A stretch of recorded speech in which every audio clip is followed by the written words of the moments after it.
Cannabis is a safe, powerful, and versatile medicine that can help so many people improve their health and their qualities of life. But cannabis is different than most other medications.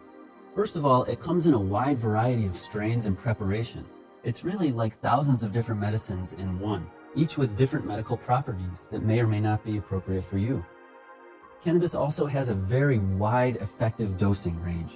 So while some people use very low doses of cannabis effectively, others may need 100 to 200 times that dose to get the benefits that are optimal for them.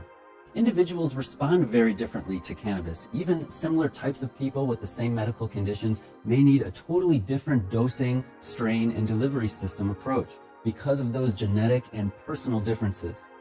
Also, when people are in better health, they tend to need lower doses of cannabis to help their body maintain balance and function optimally. But when people are very far off of balance or further into their disease state, sometimes a much higher dosage of cannabis is needed to restore balance to the body. And then as people get healthier, they can start lowering their dose again.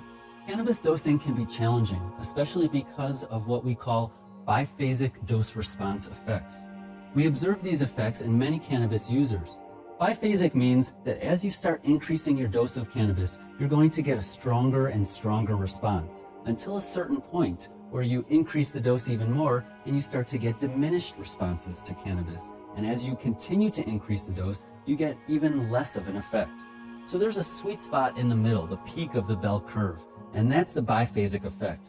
Finally, there's so many different delivery systems of cannabis, from inhalation to topical to oral administration, each with its different properties, and it can be challenging to sort through all of these different options to figure out what's best for you.